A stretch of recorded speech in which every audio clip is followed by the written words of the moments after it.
What's up, everybody? Podcast is sponsored by Firecracker Farm out of Florida. Alex and his family are growing hot peppers and infusing them into sea salt. As you guys know, I've been using this product for over a year and a half plus. Comes in these awesome push grinders. This one is Apocalypto from Eddie Gallagher. Shout out to Eddie for introducing me to the product. And now they're a sponsor. I have my own code. It's Food Origins Pod C for 10% off at firecracker.farm. 10% of the proceeds go to Operation 300 and Pipe Hitter Foundation. And make sure you stay with them. I've got recipes on the blog. And also I got a new project with them. Can't announce it yet, but stay tuned. Sign up for the newsletter. Get up on their Instagram. Follow me on YouTube. Make sure you find out what's going on. So appreciate you guys. Thanks for listening. Appreciate your support. Take care. Super stoked to have Brandon Dearden on, chef, co-founder of the Ember Collective on the Food Origins podcast. He's out in Hamilton, Montana. He runs Ember Restaurant and Grano, and appreciate the connection through our former guest and friend, Jared Montalvo, which is one of Brandon's colleagues and buddies. He was on episode 55. So Brandon, appreciate you coming on, man. Sure. Yeah, absolutely. Glad to be here. Thanks, man. The easiest way to kind of start this thing off and kick this thing off is kind of where'd you come from? What's your kind of, where'd you grow up, your ethnic background, and then you can get into like your earliest like taste memory. Earliest taste memory? Okay. Yeah, like what you ate growing up. Yeah. So basically, I'm originally from the East Coast. My nationality is half black, half white. My mom is white. My dad is black. And, I pretty much grew up on the East Coast in Washington, D.C., Northern Virginia area. And I lived there for about 17 years until relocating to Florida. But my earliest childhood memory was my grandmother cooking. So my grandma was the cook of the family. She could always throw down. And one of my most vivid memories was waking up to biscuits and gravy. That's like part of my childhood. You know what I'm saying? And my grandma would always make biscuits and gravy. And so that's one of my earliest memories. Now, I will be honest, it's funny because as I grew up and became a chef, I've changed the recipe quite a bit. And I've also, developed my palate. So I kind of frown upon the things that I used to eat. But like one of my favorite things to eat when I was a kid was a bologna sandwich. Like I'll never forget it. There was like, white bread, bologna with a slice of American cheese in the microwave for 45 seconds, And it's just funny because when I got older, I was like, what was I doing, man? I'm eating like jailhouse food, and I just thought it was delicious. Mm-hmm. And so it's funny because, I think, earlier in my childhood, knew I loved cooking. So it's like, for me, it was one of the things that I really thought was fun.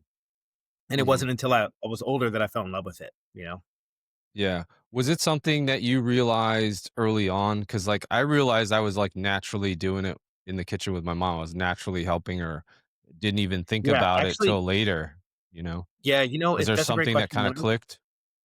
Yeah, when I was cooking with my grandma was showing me some stuff, and I mean, she's not a chef, but she's a home cook, and I think there's Mm-hmm. something to be said about, for lack of better terms, an old lady making fresh pasta or making like a home cooked meal with that bib apron on, feeding a family. And I think the biggest thing for me is when I became a little bit older, my father was a manager and a bartender at a restaurant, and I would see him on the weekends. And, there was a point where, we were just hanging out in the office. And then once we were old enough to actually start doing stuff, we were incorporated in that restaurant. I mean, in the restaurant, you're not just going to be sitting around doing nothing unless you're a child. Yeah. And by the time I hit 12, I was washing dishes, I was, sweeping, I was cleaning. And the kitchen part of it just really intrigued me. The yelling, the fire, the flames, the expediting, like it was just so intense. It was so intense. And I was just like completely drawn in. And I'll never forget it when I was 14. I remember like the fryer, somebody called out, that's how Saturdays go. It worked out great because like I had school on the weekdays and then the busiest times were Fridays and Saturdays. So they needed extra hands. And I'll never forget it. Somebody didn't show up for their shift on the fryer station. And I was a body. And it was just like, I didn't know how to use a fryer. Obviously it was a liability, but I remember just jumping in and saying, hey, I would love to work the fryer, like, and it's funny because that was obviously the way I got into the kitchen was, somebody didn't show up, and guess what?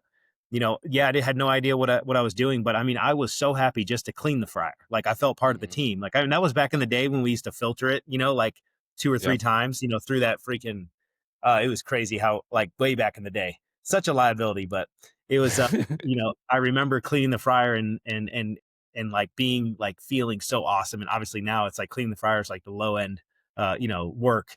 And it's funny because like, for me, I remembered like loving it, just freaking loving it. And then I started to learn how to like prep, right? Because there was prep, some of the cooks needed prep. And so I was like, all right, cool. What can I do? Peel carrots. Okay, cool. Like, and that's when I really started getting interested. And then I remember, to fast forward a little bit, 2 years later, I remember when I was 16, I remember telling my dad I wanted to be a chef. I remember Mm, I was like, listen, I think I want to do this. I want to be a chef, and I like, that was what I latched onto. And I never looked back. I mean, when I started line cooking when I was young, like it really gave me the like foundation of being a good cook, but also I learned a ton of bad habits that I had to retrain myself. And I worked at a diner when I was 16, but I remember skipping like homecoming and big events and like just to work the line on a Friday, Saturday night. mhm, And it's funny because I decided I wanted to go to culinary school, and then basically, I ended up going to the Florida Culinary Institute in West Palm Beach, Florida. But the only reason I went was for the piece of paper. I already knew how to cook, knife cuts, and all that good stuff. And so I'm fast forwarding a little bit, but I think, um, you know, it was super important for me to start learning. And I actually worked with a chef that went to the CIA, and he started retraining me on everything, five mother sauces, how to use a knife, how to prep, and I know I was kind of an inconvenience. My brother and I were kind of an inconvenience to him, but it really helped me put things in perspective on being a professional chef, right? Because I was nothing but a short order cook. And that's my one advice to anybody out there who's wants to dabble in this business. It's super important to learn to build a proper foundation. If you don't have a proper foundation of knife skills, sauce work, overall managing and leading a team, like that's the most important focus, right? A lot of these young cooks nowadays, it's crazy because, they want to put the cart before the horse. And I'm like, yeah, like I will agree that you can skyrocket your career in like 2 to 3 years if you really focus. But also like it took me 8 years to be a sous chef. You know what I'm saying? right. And I just feel like nowadays, and I'm sure you probably agree, like, the sous chef doesn't like, if you tell me you're a sous chef, it doesn't hold that much weight as it did before, right? Mhm, Like for me, I'm like, yeah, right. Let me see. I want to see. Like, let me see what you right. got first. Yeah. Because like now we're dealing with, corporate companies that are just promoting people with no skill set, you know? Mhm, And it's just unfortunate. But for me, I'm really glad that, I laid down a foundation for success. So for me, kind of my trajectory was I went to culinary school, and believe it or not, I went for the money first. I remember getting a job at Cheesecake Factory I was making like $8 an hour before, and then I got a job for $13 an hour. And I was yeah. just like, yeah, dude. And then each station you learned, it was 50 cents raise, right? So I'm already at station 3 in 6 months, right? Right. But my culinary instructor, I forgot what his name was, but he told me something that stuck with me forever. He said, you have to decide what type of chef you want to be. And he's like, you might not have the answer now, but he's like, I'm telling you right now, you have too much talent to be at Cheesecake Factory. And I was like, what? I was like, what do you mean? They're paying me great. Like I'm making more than everybody. But he was 100% right. And I remember telling the kitchen manager at that time, because I had a couple comrades that were with me in school that were working at Cheesecake Factory, but Mhm, it was just short order cooking. Like there was no learning. Like there was a prep crew, all you walk in and you just start cooking. right. And and there was some bad habits in those restaurants that I'm pretty sure they don't do now, but like I knew was wrong, but I kind of just went with it.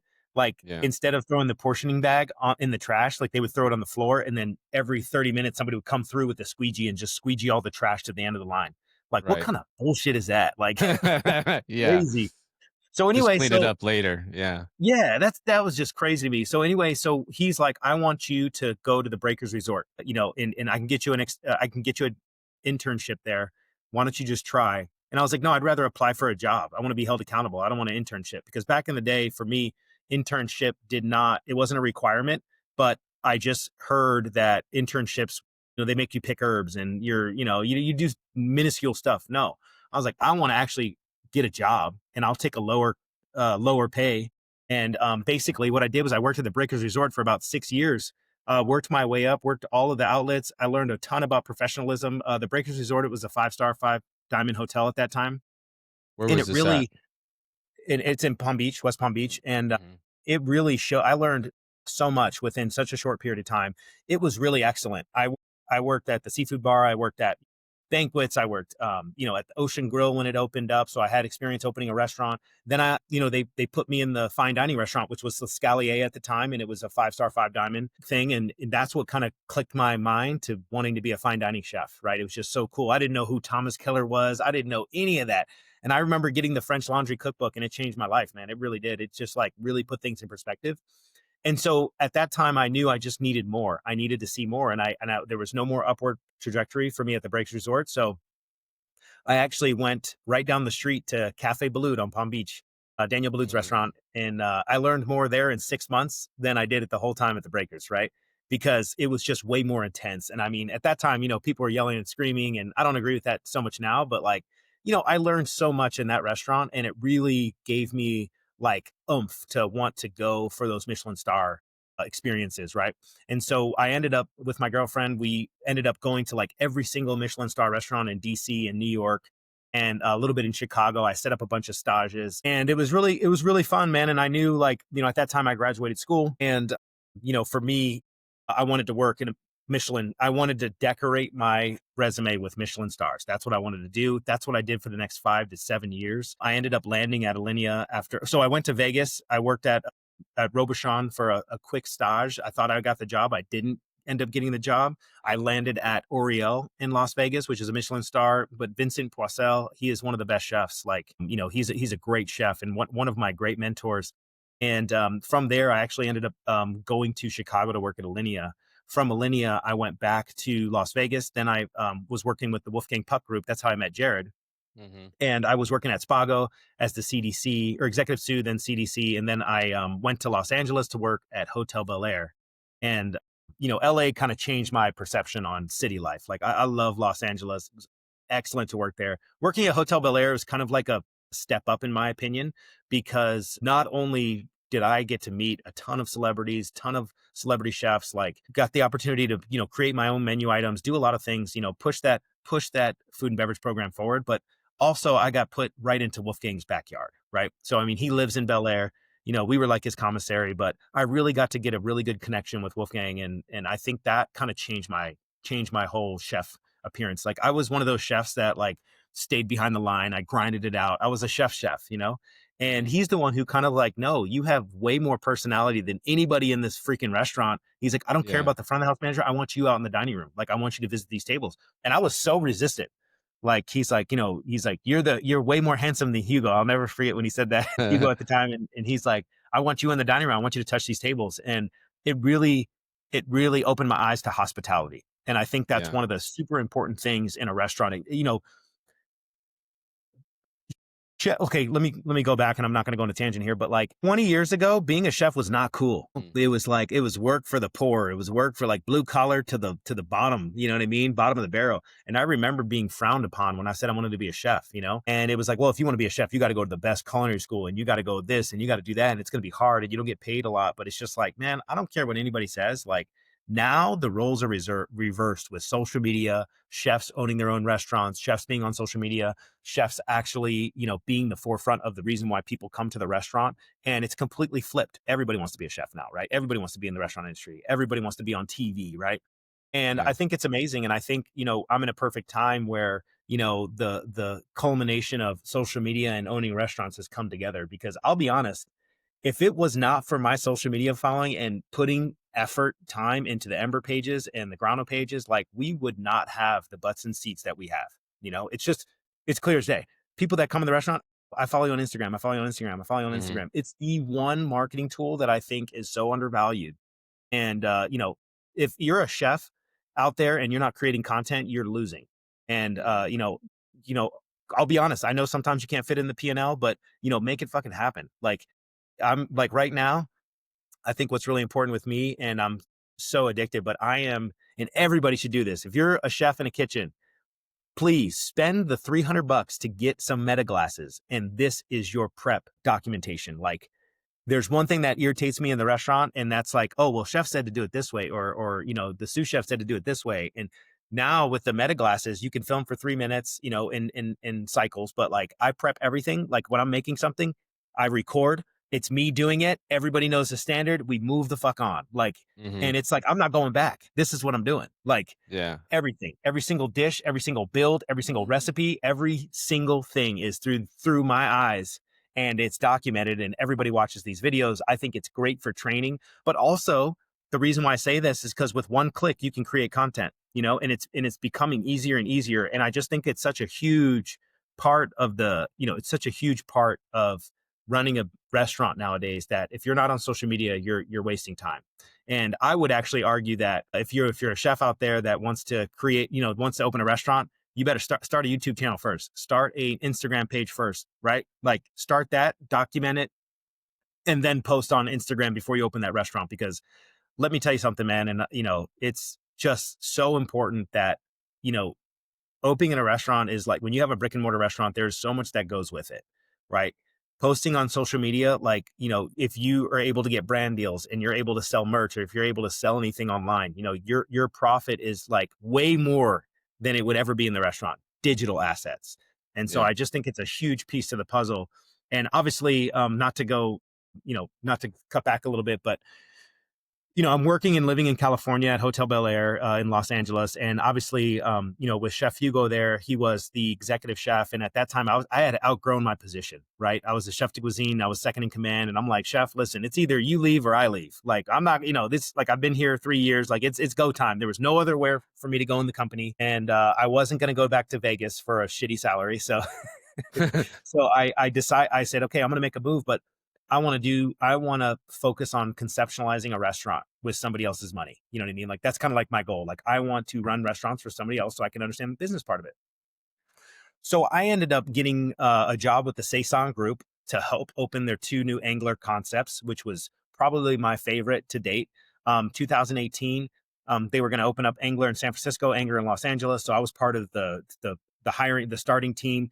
I helped conceptualize the menu. I worked at Saison to see the standards and all that good stuff. And unfortunately, 6 months in, that kind of fell through just because construction had slowed. I was on the path to having a baby, and everybody knew, so it was transparent. We there's no bad blood, but like, I had to be in Los Angeles in Hmm. August for my wife, who was in her 3rd trimester, and that just didn't work out for the business. And unfortunately, I was super sad, but at the same time, I am so glad I made that decision, because I'm going to tell you, all y'all out there, like, listen, your kids, like, you can never get that time back. You know what I'm saying? Like, it's just true. Like, you cannot get that time back, especially when they're babies. And it's super important to be a part of your family. It doesn't matter how much you grind as a chef. Like, if your kids don't want to talk to you when you get older, it's worthless. It's all for nothing. And so it was really important to me that I saw my newborn be born and I could spend time with my wife. And and I'm so glad I did make that decision. But ultimately, from there, I ended up just kind of doing some consulting work, and also doing some contracted, filling in here and there. But what I ended up landing was a job in Silicon Valley, and it was for a tech company. And it was funny because Brad Metzger, I'll never forget it. Great recruiter. I highly recommend him. Brad Metzger Group. They put chefs in really good roles, and they're really good. I mean, they're just awesome. They've worked with my brother as well. But he's like, hey, there's this gig in Silicon Valley. I think they just need help for this party. It was a huge party, right? And I go up there, and it was funny because the house manager was like, "Hey, we got 4 chefs here. I need somebody to lead this party. It's 300 people. I just need a leader." And it was funny because I just shot my hand up. I was like, "Yeah, I got it. Like, I can do this." And he's like, "Hey, can you make fresh bread?" He's like, "We need bread to be this size." And I'm like, "Yeah, actually, I can do that." And it's funny because I led this party, and you know they were they were super impressed. And for me, it was kind of a pivotal turning point in my life, because I was like, "Nah, I don't want to be a private chef." Like, that sucks. Like, because I've only heard war stories, but it was funny because it wasn't a private chef role. It was more like a boutique hotel role, right? Where it's Hmm. like you think of the White House. One side is residential, one side is business wing, right? And ultimately, this company just wanted to create this Michelin star elaborate experience for inside the residence for their investment partners and also business meetings and stuff. And Okay. so I'm like, listen, I'm not relocating to Silicon Valley unless I'm, making X amount of dollars, because I know how it's so expensive to live in the Bay Area. Like, For sure. I mean, it's crazy. So anyway, we sealed the deal. I started this job, and it was too good to be true, to be honest. And, it's so different when you're trying to go for profit compared to, just pleasure. Right. And so it's like, Yeah. man, it was really awesome. And, I had a really good time there. I worked there for like 3.5 years, not 4 years actually. And basically what happened was COVID hit, 2020 COVID hit. The tech company decided to get up and move and go to London, Singapore, and go to their other offices to get the hell out of California. And I completely understood that. But at first it was like, oh, cool. I'm only cooking for like 3 people now. Like, this is cool. Like, I'm dialing it in. What I'll never forget it. I just felt so unfulfilled. Like I was just stagnant. I was like, wasn't learning. I wasn't getting better. And I realized I didn't have a damn thing to my name. So what I started doing was I created the Chef Authorized brand, Chef Authorized LLC, and I just started creating content. I just started crushing TikTok. Like, if it wasn't for Gary Vee, I don't think I would ever create as many videos as I did. I mean, we were all cooped up. I started creating, posting. And, it's funny, David, because I'll never forget it. I was about to give up. I was like, this is stupid. What am I doing? Like, I'm 40, consistently 40 videos in a row, posting every day, shitty camera. Like, I just committed. The day I was about to quit, I said, all right, this is gonna be my last video. I don't care. I go in the bathroom and I do a selfie video reacting to a steak au poivre. And it's the lighting shit. I'm all blurry. I'm in a white chef coat and like, it's shitty. It's like, it's a crappy video. Guess what? The video goes viral. Absolutely goes off the rails. You know what I'm saying? I wake up and I got like, 10,000 new followers. So anyway, I just ride the coattails and I just keep posting. Mm-hmm. And, eventually I'm up to 40K followers, 50K, 60K, 70K, 100K, 150K. And I just have videos go viral back to back to back. And it's funny because like, that's when I started social media, right? And like, a lot of people don't see that grind, but it started way back in the day. And I Mm-hmm. think for me now, when, all that being said, I knew I wanted to do something epic. Like, I wanted to focus on what I wanted to do and I wanted to leave a legacy. And so, I uprooted in Silicon Valley and I decided to work on my own restaurant group, right? But I knew I could open a restaurant in California easily, right? Like, it would have been no problem. There was 2 spots I was looking at in Palo Alto. Funding would have been there. Like, I hate to say it, but like, people don't know this, but there's tech investors that just want a place to go eat and do business. Like seriously, they're Yeah. willing to spend $1 to $2 million to say the restaurant's theirs, they own it, and they can do Yeah. whatever the fuck they want. And that's just Yeah. how it is. But also, I know that, and I've learned from sitting in some of these crazy business meetings and like overhearing, tech is fucking ruthless. Like, they are cutthroat. They don't fuck around. And so for me, I didn't want to be associated with, not all money is good money. You have to remember that. And what I realized is I didn't want to be a spitting image of the chefs that I worked for in California, right? Because if I would open a restaurant there, they'd be like, oh yeah, he worked for Wolfgang Puck. Oh yeah, he worked for Charlie Palmer. Oh yeah, he worked for Joshua Skeens at Saison, And the other thing is, I already knew where to get all the good stuff. LA and San Francisco. All the chefs use the same freaking thing. You know what I mean? Like, I don't care what anybody says. We all get stone fruit in San Francisco. We all get stone fruit from Andy's Orchard, right? We all use 5-star. Like, I already knew where to get all the good stuff. Like, if you go to the Ferry Building or San Marin County Farmers Market, like, all the chefs are purchasing the same things, right? We all have Wagyu caviar, sturgeon, California caviar on our menu. Like, it just is what it is. Like, we're getting asparagus from Delta. We're getting asparagus from a certain farmer. We're getting, lettuces from this farmer, microgreens from this farmer. You know what I mean? We're getting quail from Brent Wolf. You know what I mean? It's just, and I wanted to go somewhere where it's undiscovered. And kind of when you're living in California, there's no other place that's supreme, right? Like, you can't even imagine Florida, Texas, Alabama. Like, it just doesn't even make sense, right? But Right. I actually saw a posting for looking for a partner chef for a wood-fired concept in Montana. And so I'm like, let me just apply. I want to see what's up, because I didn't want to like work for somebody else as a W-2 employee. I knew I wanted to be a partner with somebody, but also I wanted to be the sweat equity partner. And Yeah, and you so, want to have your own identity.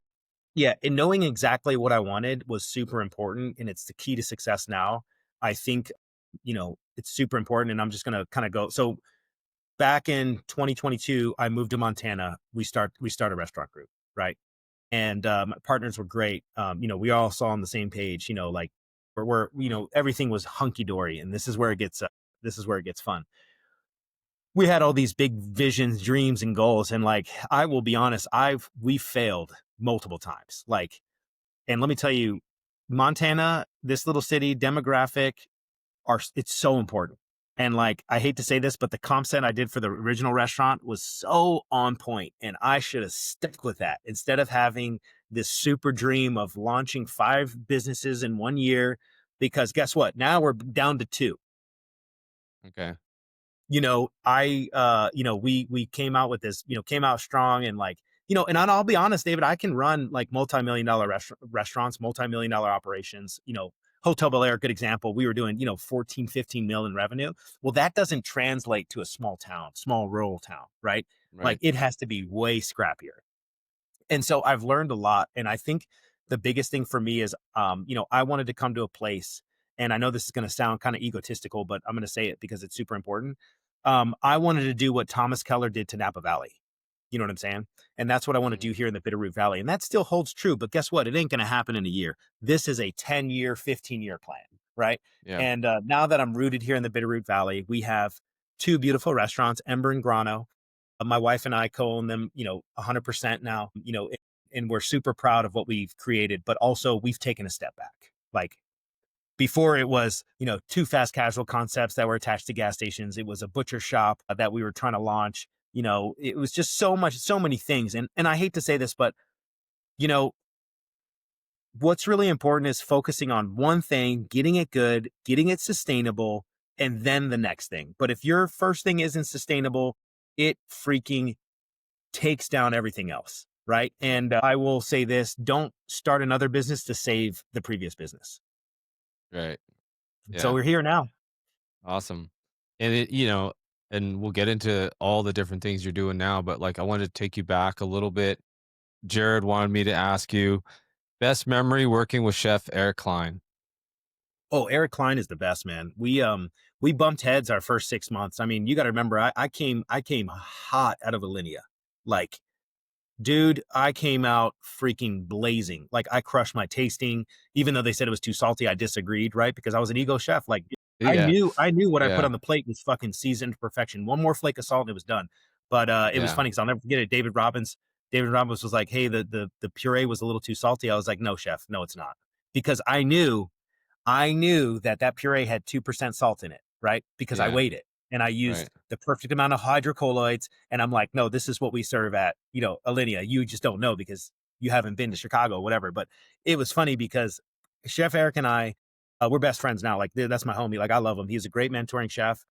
But I came in so strong at first 6 months, gun blazing, just outworking everybody, being the first there, being the last to leave, literally hammering everybody, yelling at the prep cook for slamming the ice machine. But what Eric made me learn is that you want people to want to work for you. You don't want people to, crouch down when you come in the restaurant. And I knew that, it it taught me how to manage people, right? Like, I mean, working at Oriel, I was in a union environment, but working with Eric Klein, like, I think it taught me how to, be level headed and focus on what's important. And that's making sure the food quality is good, making sure the prep cooks are doing, holding people accountable, making sure the standard is there. I mean, we were button heads at first, especially with menu items. Like, he didn't want to change it; he wanted to just put it on as a special. Like, I remember going to John Legrone and saying, "Hey, I can't do my job because Eric's in the way," And it's funny because he's like, "Don't you dare shit on Eric. He's been here 20 years." And I'm like, I know, but it's just like, it's so old. He's so old school. Like, it's ridiculous old school. But I'm learning more and more. And I started to respect the process because you have to understand, like, in a restaurant, it's not about you executing the dish and you putting all these fancy ingredients on it. Like, I would bring a dish to him and he'd be like, dude, there's 30 things on this plate. How do you expect us to execute this? And he was right. Hmm. Yeah. He was so right. I had this octopus dish, and I remember stripping it down and being upset about it. But then, he's like, "Okay, well, you're going to plate every single one during service because they're not going to be able to do it." And I'm like, "Okay." Hmm. But for the most part, I think the business aspect of a restaurant is what I really learned from Eric Klein, and how to manage your food costs, how to use every single thing, and how to cross utilize. That was one of the things that really struck me. But I think the bond that we built over the years that I worked at Spago with him is inseparable. I mean, we still talk to this day. I mean, I have nothing but high words, high value to say to him. Like, there's nothing bad I can say about the guy. He is just the best. And At first it was rocky, but I'll tell you what, man, we reigned supreme. I will be honest, I think I ended up making him better, over time, because, and I told him, I'm like, listen, chef, like, you ain't got to be here. Like, I got this, you know what I mean? But we got to a point where he supported me. And I remember, David, we lost every fucking sous chef because I was so hard headed. You know what I'm saying? Like, I was just done. I was just blazing over them. You know what I mean? Like, literally, like, out cooking everybody, working the grill every night, opening the restaurant. And it was just me and Eric Klein going through the busiest season. And he's like, well, we did this to ourselves. Like, he's like, if this is how you want to manage, like, and I learned a valuable lesson. I'm like, fuck that. Like, this is stupid. I'm working crazy hours. We're not getting the results that we need financially. And yeah, we're saving on labor, but we're just burning out. And so we ended up finally getting a team of 4 sous chefs, treating people with respect. Um, just because I worked at Alinea in a 3 Michelin star restaurant, that doesn't transfer to Las Vegas, Nevada, where you have people that come to work that don't give a fuck about anything else except for, punching in, punching out, and they want to do the job to the best of their ability. But guess what?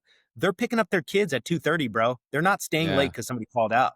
Right. Maria she wants to prep her shit. She wants to do family meal, and then that's it. And I had to be okay with that. And guess what? That's what Eric taught me, was like, you have your potato peelers, you have your high performers, but also you have to meet people where they're at. And I'll never forget that. And I'll never forget how compassionate he was towards other people, putting them first. And one of the things that, and I couldn't agree with this more, is, and I will say this until I'm blue in the face. Employees work for the guests. We work for our employees as leaders. And if you don't understand that or don't agree with it, then you don't know what you're going to fucking die if you want to scale. Because nowadays, the way I manage, it's way different than it was like back in the day. You can't just go guns blazing and you, like, David, I hate to say it, but like right now I'm running Ember at 4 days a week, and it's the most sustainable it's ever been. It's crazy. It's like, fuck the revenue, 4 days a week, man. Like, I hate to say it, the 4-day work week, like, is absolutely a sustainable model if the revenue is there. And you would think I'm crazy as a business owner not to open up, at least 1 more day or 2 more days. But when I'm looking at the financials, when I'm looking at the labor, when I'm looking at how historically Tuesdays are, it's not worth it. Right. And so it's like, like the last thing I want to do is on Saturday night or whatever it is, Saturday or Sunday, the end of payroll is like, kick everybody out and clean the restaurant myself. You know what I mean? And so it's just one of those things. Like, I just think, great guy. And I learned a lot from him. Awesome. How was Jared? Jared was great. He was working at Spago, Colorado at the time. And I remember him coming back to come visit, and he was seeing his kid and all that. But like, Jared and I built a relationship right out the gates. He jumped in. We've always remained friends. When I moved to San Francisco, I think he was working at Alexander at that time, but we've always remained in touch. And he actually came out to Montana. We were going to have him. I wanted to have him be the chef at the butcher shop thing, which dude, I'm kind of glad he didn't jump, because he had a kid on the way, and he's like, I'm not leaving the Bay. And I'm like, yeah, I don't blame you, bro. Like, stay with your kid, man, because like that's important. Like, I don't care what anybody says. Like, so for me, it's a little bit more personable because my father wasn't really a big part of my life. And so it's like, there's nothing more important to me than, hugging my kids every day. Yes, they see a hardworking man as a father, but also, motherfucker, I'm there. Like we went to the movies last night. You know what I'm saying? Like, I'm turning my phone off. We go to see Superman. Like, that shit is more important than whatever I did for work that day. You know what I'm saying? Like, having that connection with your kids is super important. So all the chefs out there that are grinding, that are working 60, 70 hours, bro, put that shit in your fucking schedule. Like, you're not proving anything to anybody, right? Except for being a fucking scumbag dad. Like, make it happen. You know what I'm saying? Yeah. Because I'll tell you what, that having that, and like, I'll agree, like, when you're running business or you're an entrepreneur, I don't believe in balance. You know what I'm saying? Like, good example, me and my wife right now, we're both running these restaurants, and right now we're being scrappy. So we know that we'll be profitable, right? We're brute force profit, right? That's what I call it. Yeah.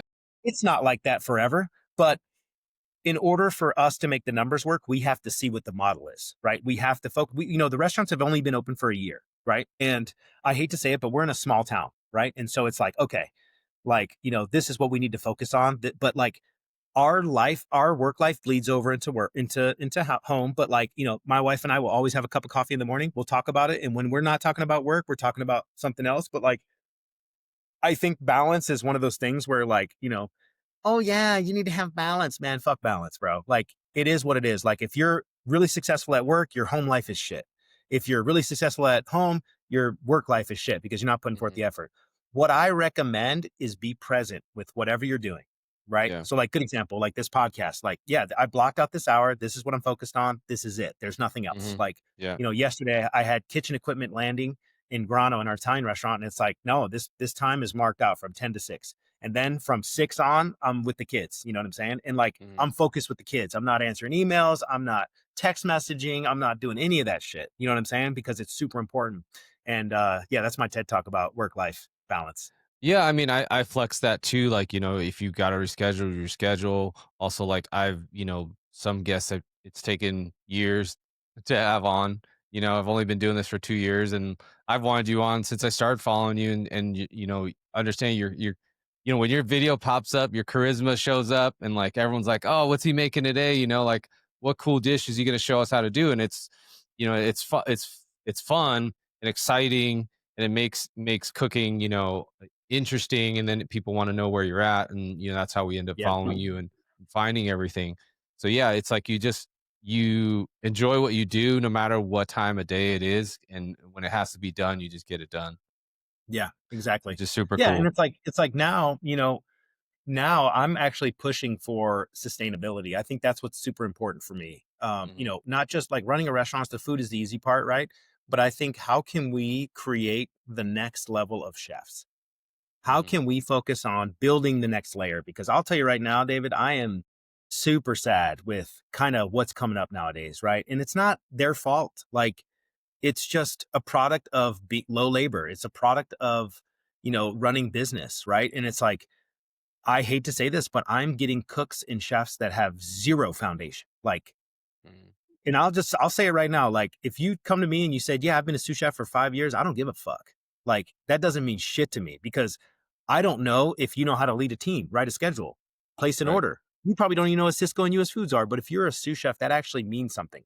And Hmm. so there's a difference, right? Like I'm talking to executive chefs that have never butchered fish, that have never butchered meat, that Yeah. just hold a clipboard, right? And that's just, it kind of is what it is. Like if you're an executive chef and you can't tell me what your theoretical food cost is or what your food cost percentage of the place that you fucking worked, you're Hmm. not an executive chef. Like, I'm sorry. And I hate to break it to you. And it's like now I would rather take somebody who's 18, 19, 20, 21 years old and just build them up and train them, you know, and focus on, hey, what's important, right? Like, yeah, being a cook, you have to do the same job consistently over and over and over. And it gets monotonous. But guess what? That's what builds you, you know? Yeah. And it's so funny because like, good example, Ryder who worked with me, people think she only works with me for 6 months, but no, that motherfucker worked with me for 3 years, bro. three Right. years. He just only started posting on social media because I had to pressure him into it. Cause I'm like, dude, I hate to say this, but like, if you want to do social media, you got to post, stay consistent, post. Yeah. And, because if you can go be a cook for $12 an hour or minimum wage, and you can make money from posting content on the internet, right?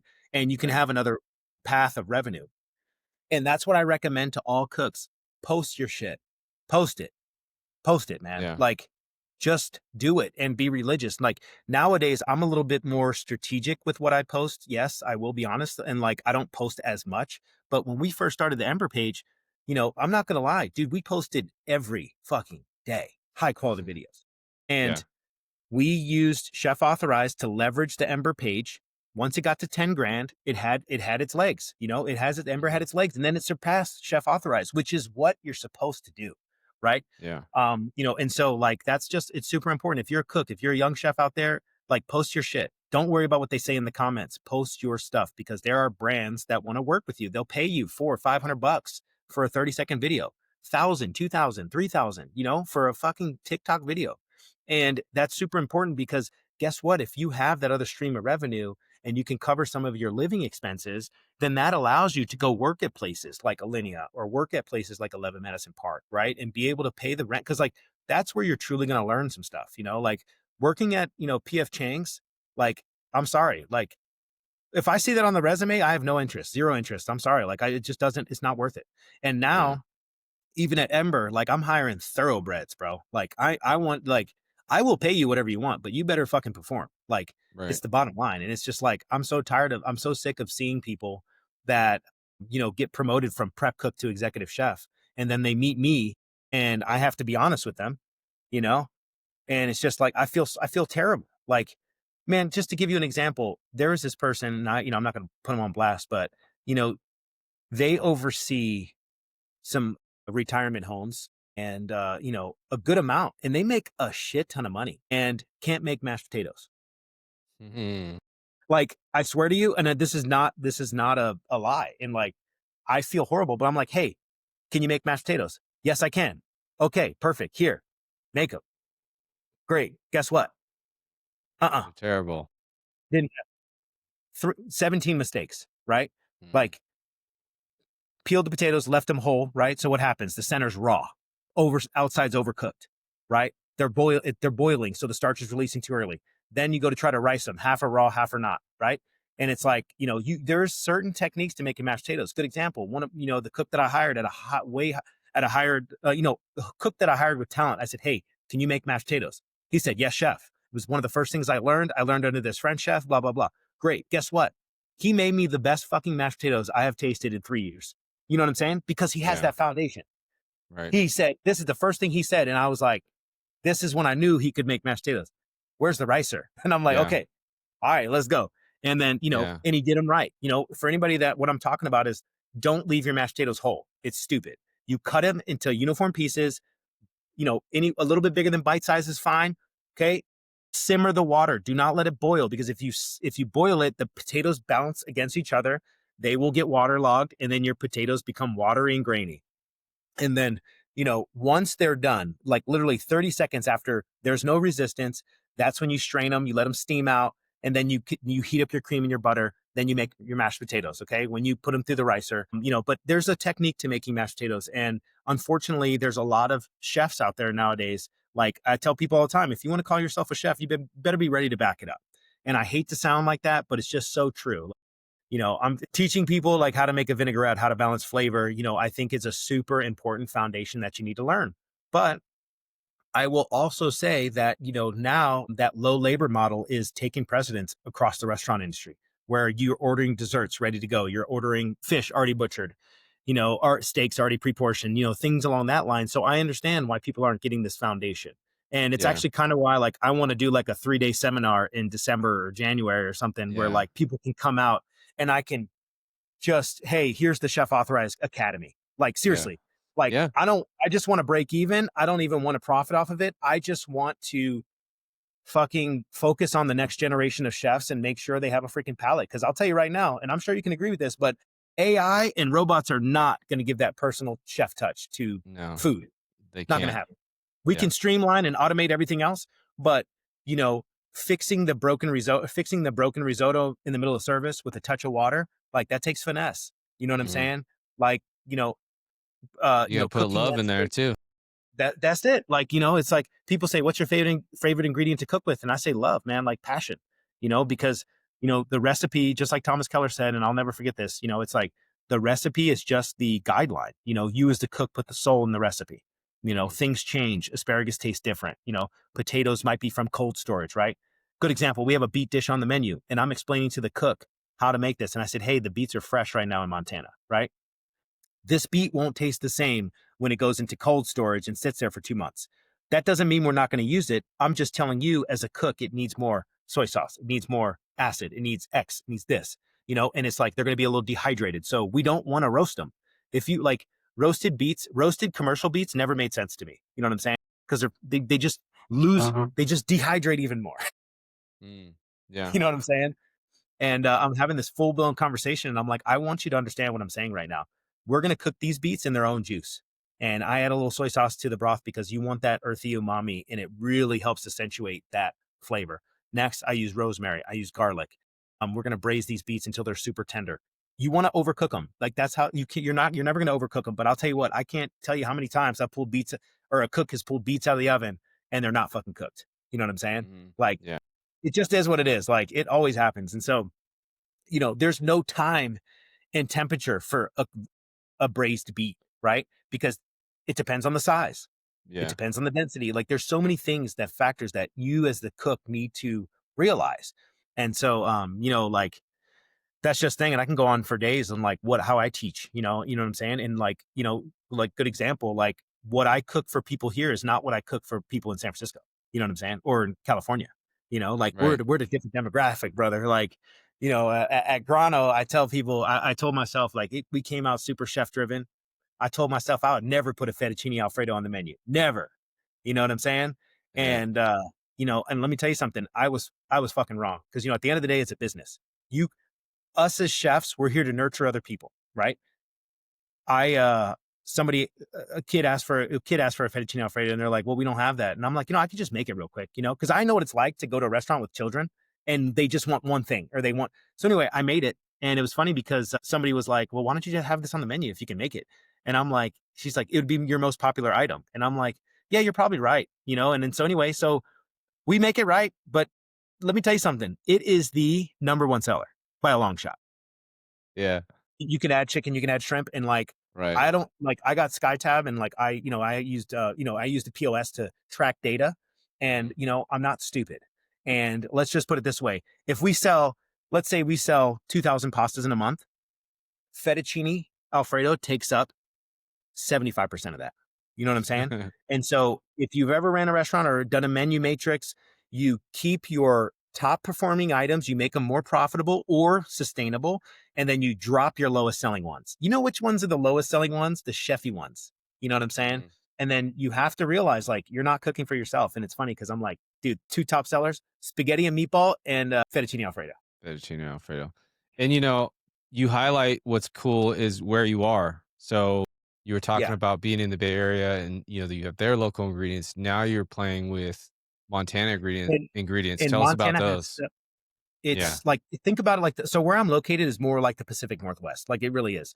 But I'm really passionate about using the things that are in this terroir, right?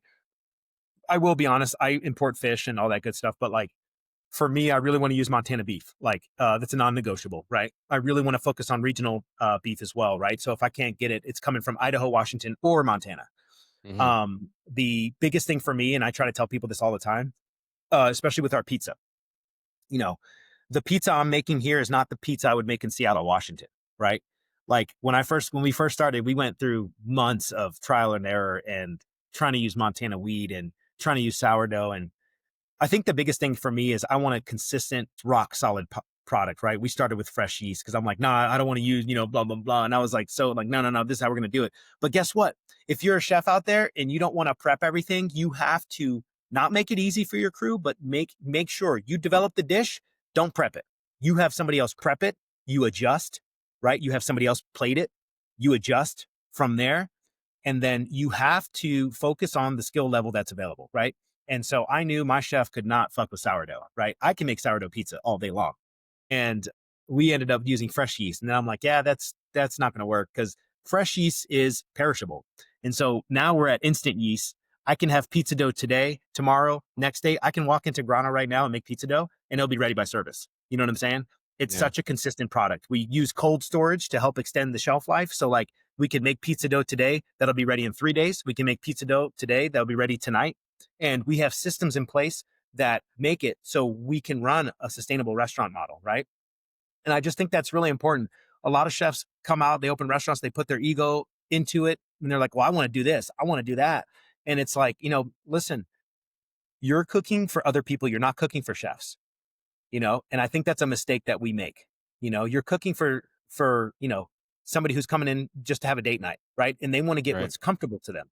And that's super important. Like, and I'll say this, and this is no offense to my fellow Montanians, but in Silicon Valley in San Francisco, when I was working at Angler, I remember cooking for people that had a decorated palate. You know what I'm saying? Like extreme palates. They eat Michelin all the time. Like this, just their daily. It's like their daily meal, right?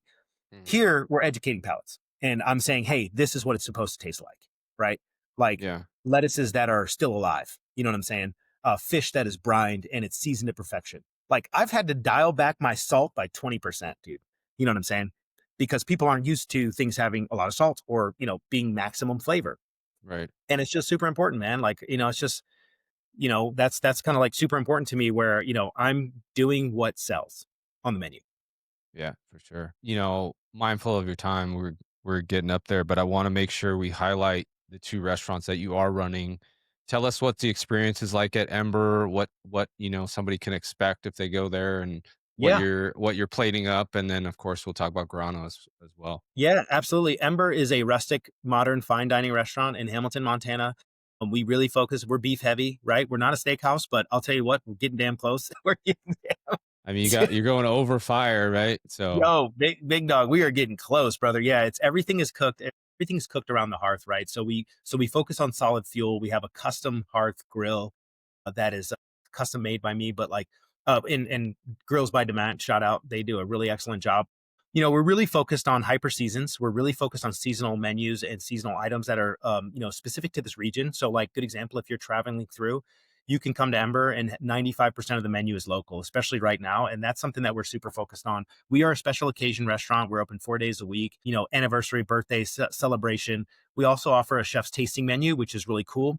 You get to taste the bounty of Montana through my eyes. I think, the biggest thing with Ember is I want it to be a sustainable restaurant, right? I want to placate to the locals. So we've actually adjusted the menu and the price point. So you can walk out of here and have a really good time for $50. You can get the chicken pot pie with the side of mashed potatoes, and you're out at the door with $32. You know what I'm saying?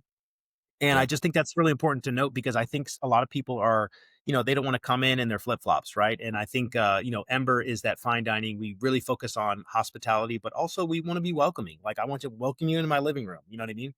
Hmm. Grano is our upscale casual Italian American restaurant. It is focused on Montana wheat. We came out really chefy in the beginning, and now we are like Olive Garden on steroids. Let me tell you, but really good food. And and I'm proud to say that. Like, listen, I want to say that Grano is a really good concept, and it has been guns blazing since we opened up, and we're still figuring things out. Obviously, the restaurant is going to turn a year here in August, and we're going to draw a line in the sand and say, okay, this is what we're going. This is what we're going with. But Grano is a great family friendly restaurant. You can even do a special occasion there. We'd love to have you. Um, you know, Grano is focused on Montana wheat. That's what Grano means in Italian. It means wheat. And so it's just one of those things. We really really focus on, for our pastas right now we're working with Pasta Montana, who makes they use 100% Montana Durham wheat. Great company, shout out. I've been working with them closely on a sustainable product, right? And I think, and we also specialize in wood fire new Neapolitan style pizzas, right? So what does that mean? Lower temperature, bigger cornichon, which is basically the crust. And we focus on that poolish ferment where it's kind of like a pre-ferment. And I think that's really important to note because to all my people out there, there's different types of pizza. Okay. Dave Portnoy, I love you. I love you, but you completely fucked middle America because they only know pizza one way now. And it's not true. There's artisan style pizza. So you have your lower level, which is Pizza Hut, Domino's, Papa John's. Then you have your artisan style pizzas, which is Neapolitan, New Neo, which is what we do. And then we have tavern style, we have deep dish, you have Detroit style or, Sicilian style pizza. And then you have New Hmm. Haven, Connecticut style pizza and New York style pizza, right? So there's 5 to 10 different types of pizza. We focus on new Neapolitan style pizza. Nice. I got to ask, I asked Jared the same question. You deal with, and you can probably share probably any most challenging moments you've had in your career over the years. Yeah, I think that's a great question. And I think the most challenging thing that I've dealt with in my year is how unsustainable the restaurant business is as a business. And Mm. it crushes my soul. And not to air out dirty laundry, but I'm just going to be straight. I make way more money off real estate and social media than I do in the restaurant, right?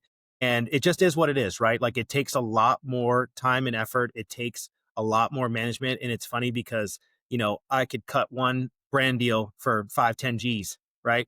And it's like, for me, fuck, right? Like here I am working 60 hours and I can create a video in 30 minutes and, make X amount of dollars. But when you look at it from an investment standpoint, it is a labor of love. And I don't see myself doing anything else. I love the restaurant business. I love how it makes people feel. I love being a part of your special occasion. And my main goal in life now, I'm getting chills just thinking about it, is making the restaurant business sustainable for the future.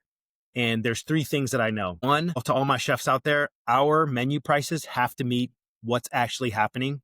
COGS are going up, tariffs are happening, right? I've seen a 10% increase on cost of goods, right? We're just eating this margin, right? And I think what's going to happen, and it's already starting to happen, is you're going to see prices increase, right? Good example. Salt Hank in New York City. His sandwich shop, he has one sandwich, right? It's like $28. I fucking believe it. Like, I truly believe he's paying $4 or $5 per baguette, right? I truly believe he's getting Pat LaFrida ribeye. I know how much that costs. I saw how much caramelized onions he's putting on the freaking plate. Like, I believe that is a 30% food cost item. And I'm like, there's no chance he's going to make it if that sandwich is not $40. And so they're like, and people are complaining, it's too expensive, but they don't understand like what it costs, the overhead. And, I think that's the thing for me, like, with Ember and Grano, and the restaurant business as a whole in general, how can we get to sustainability where it is actually, intriguing for investors? And, I get it. Like, banks don't loan on restaurants. They know why. Investors, it's not fruitful to get a 5% return on your money. Like, I see it. But for people like me and my wife, we're super passionate about the restaurant industry, and opening a restaurant in Montana, especially, right, is freaking difficult, man. It's like, you're like, I chose the hardest path, and I wear that on my shirt, but also, like, it's not up to me. It's up to this demographic to make these restaurants successful. The only thing that I can do is really focus on marketing and focus on putting good food on the plate and creating a consistent hospitality, a consistent food product, and, really focusing on making sure I do the best I can. And that's doing it right. And when I say doing it right here in Montana, like, I, used to get frowned upon from being from Cali, but also, like, I'm doing it right here. I focus on hiring local. I focus on using local product. I focus on supporting local. And, I really think that the Bitterroot Valley deserves a really good restaurant.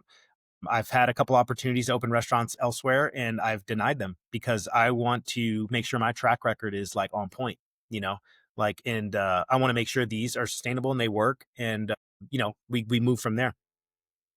Awesome. You got some favorite recipes. Obviously, on Instagram, there's a bunch that went viral. The 24-hour potato. It's cool. Like, you're talking about black lime powder. You've got some cool stuff. Is there a favorite recipe that you like putting out that you're like, man, if you come to the restaurant, you should probably try this dish? Yeah, it's not on the menu right now, but I did an egg dish last year with the duck egg from this beautiful farm up in Stevensville, Montana. And, my favorite video to date, and I love it because it's so controversial, is the hollandaise in the ISI canister. And to all my chefs out there, like, I hate to say it, but you are an idiot if you don't switch to an ISI canister for hollandaise for brunch. Doesn't matter how many you're going through. It doesn't matter, because we've calculated it we've weighed 750 grams in the ISI, and you get 25 orders out of an ISI for brunch. But the consistency, the not worrying about it during service, you know what I'm saying? Like, and how to make it. You don't need a double boiler. You don't need none of that stuff. You put everything in the blender, heat it up to a certain temperature, boom, drop it in the ISI canister.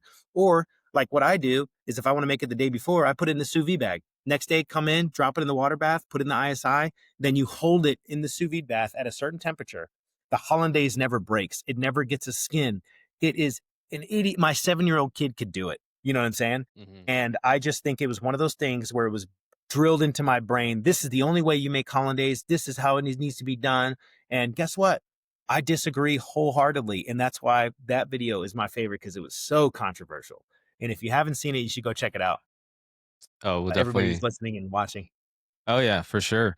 Um, And then for our non-chefs, what's a recipe or dish you think they should try to make at home? Because, a lot of times people listen to the podcast, they hear some really technical dishes. They're like, I can't make that. I can't chase down those. I don't know even where to start. Is there something that you like to tell kind of the non-chefs, like, hey man, if you make this dish, this will kind of foray you into cooking more? Yeah, I would say a French omelet right off the bat. Learn how to make an omerice, learn how to make a French omelet. It's very controversial, but I just think making an omelet, and I'll be honest, it wasn't until Wolfgang Puck, like, I could care less. I used to make the trifold hotel omelet, like, that's just the easiest way to do it.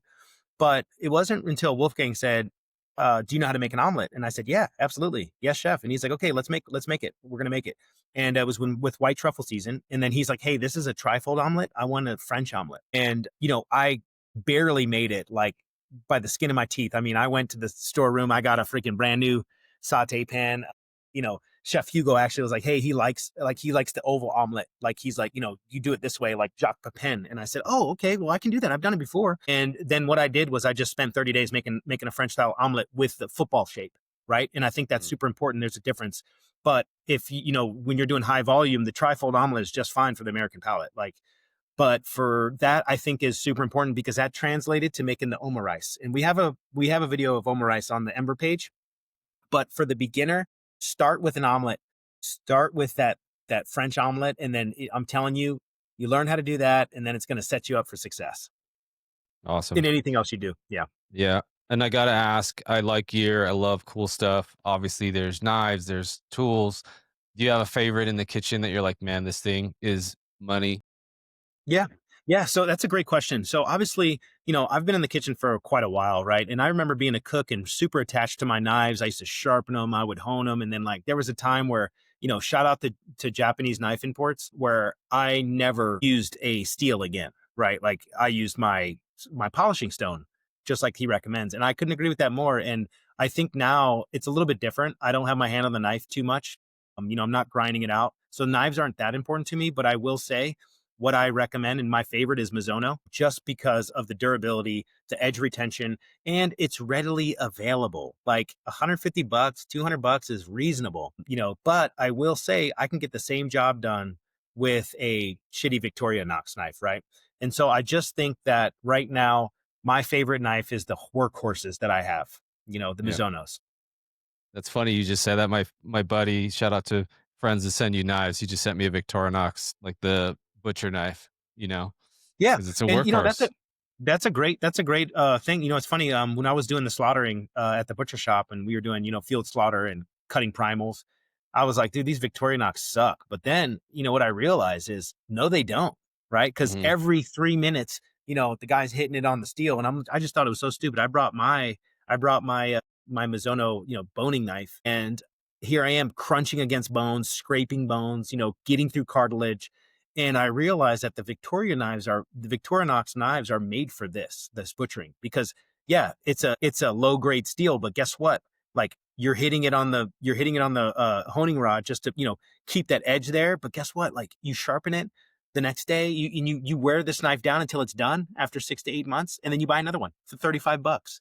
Right. It's more sustainable.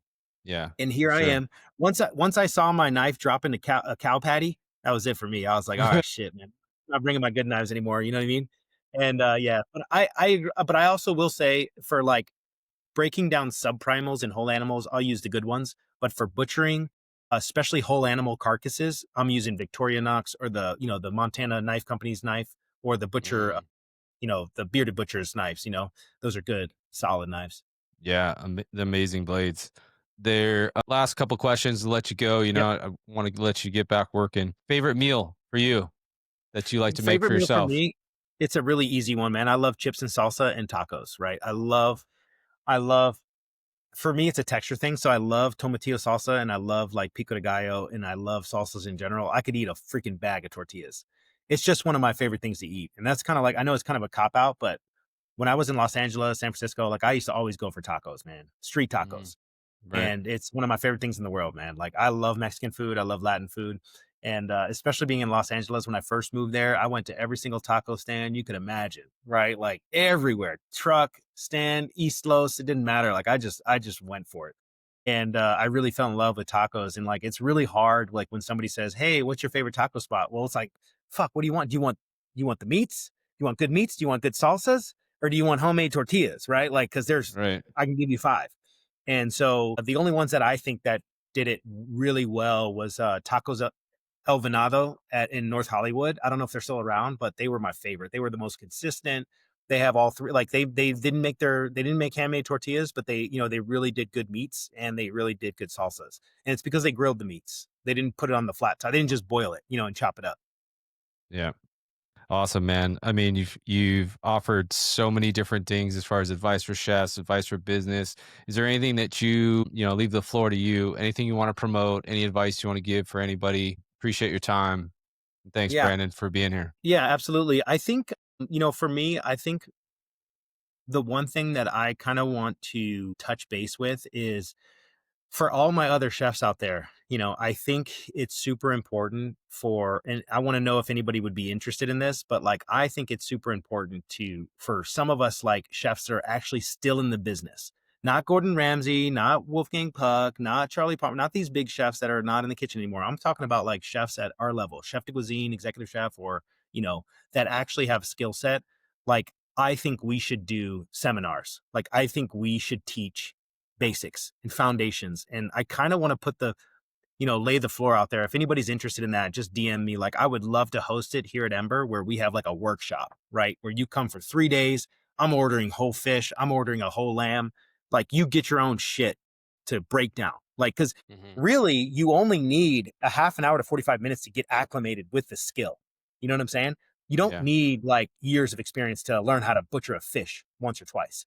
Like, you Yeah. just need enough to get through like what we're doing. And I just feel like it'd be worth it to do these small seminars, because let's be honest, fuck on the culinary school. You don't get anywhere with culinary school nowadays. It's not worth it. It's not worth the return on investment, where you could spend, you know, let's say like let's say $500 to $5,000, come do a 3 to 4 day seminar or a 2 week seminar, right? Of like, where you have a bunch of high level chefs in the same room that are teaching. We all break up into groups, right? And we teach all these techniques. Like, we have one class on, hydrocolloids, right? For example, we have one class on butchering. We have one class on sauce fundamentals, stock fundamentals, and I want to know if anybody would be interested in that. I just really think it would help the industry, where, if you go, instead of on your resume, you say, oh yeah, I worked at PF Chang's. No, it's like, I went through the Chef Authorized Academy, Hmm. and then it's like, there's a seal of approval, right? It's Chef Authorized, and I think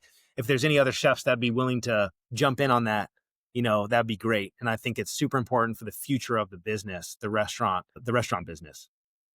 I think it'd be really cool. I mean, obviously you'd be good at documenting it, and it's like a chef camp, like you go Yeah, for, and you have all the 100%. black, all the black belts are in the kitchen.